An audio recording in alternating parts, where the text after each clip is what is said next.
The private commercial spaceflight era has arrived.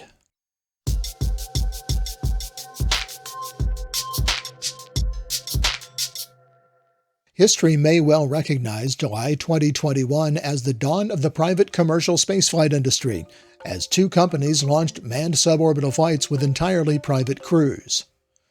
Of course, space tourism has been around for 20 years. In 2001, Dennis Tito paid a reported $20 million for a seat on a Soyuz spacecraft going to the International Space Station. Tito spent 7 days aboard the orbiting outpost before returning to Earth. Fast forward 20 years, and Virgin Galactic and Blue Origin launched suborbital flights to space within a 9-day time span with fully private crews. Virgin Galactic founder Sir Richard Branson was aboard VSS Unity when it reached an altitude of about 55 miles on July 11th, while Blue Origin founder Jeff Bezos was one of 4 people on board a human-rated capsule that was carried to an altitude of 66 miles by the new Shepard reusable booster. John Spencer is the founder of the Space Tourism Society. He says these flights are a great demonstration of private enterprise totally engaging in the space industry with a focus on the customer experience.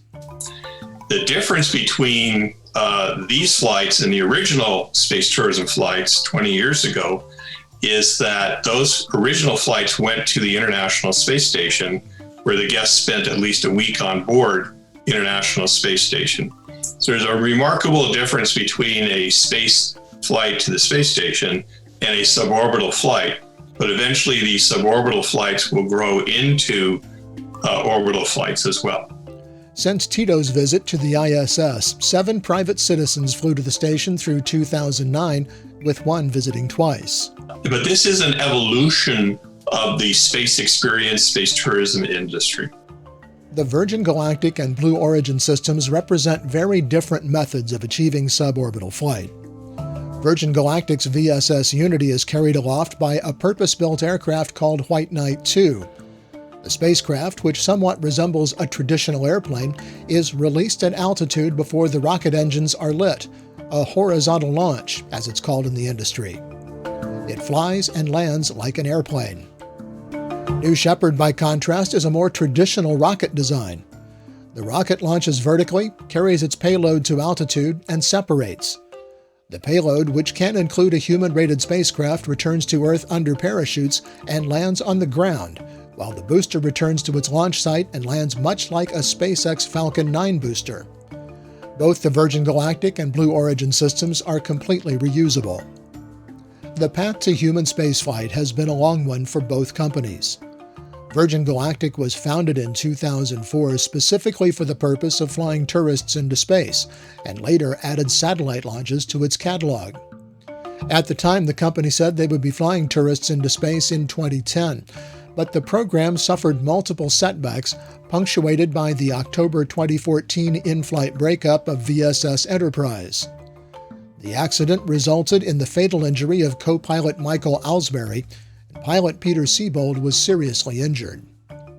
The Virgin Group spun off its satellite launch business into a separate company called Virgin Orbit in 2017. Blue Origin was created by Amazon founder Jeff Bezos in 2000 and conducted its first test flight in 2015.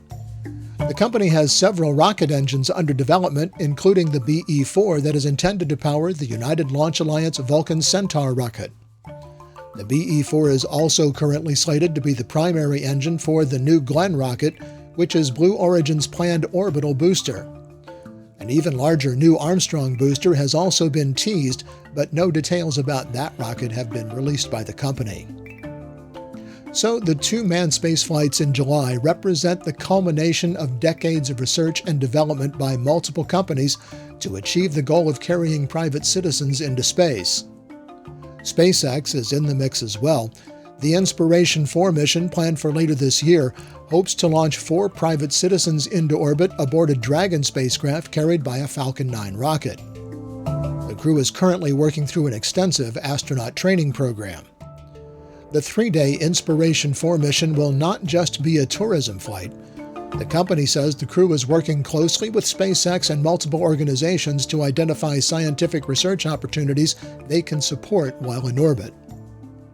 SpaceX has also signed an agreement with Axiom Space to launch 3 private missions to the International Space Station, beginning not later than early 2022. SpaceX also plans to fly a commercial mission to the Moon and back with at least 9 people on board, including Japanese entrepreneur Yusaku Misawa, who has purchased all of the seats on one of the company's Starship spacecraft.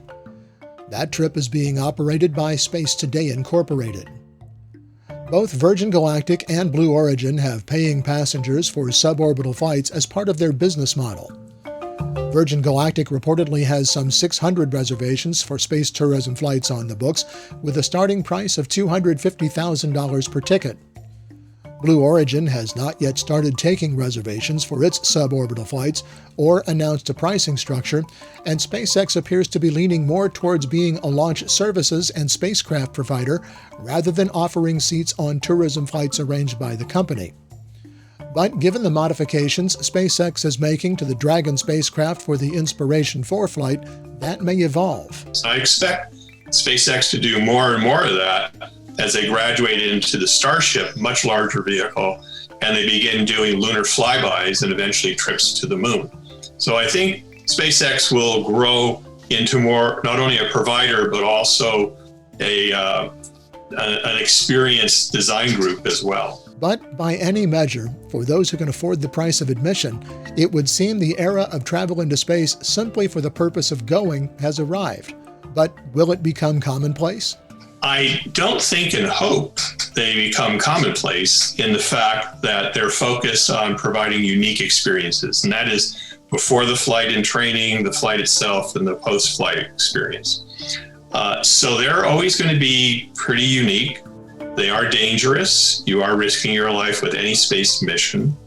And that's part of the ethos of those experiences, that you are willing to step forward, risk your life to have an important life-changing experience. For Xterra, the Journal of Space Commerce, I'm Tom Patton.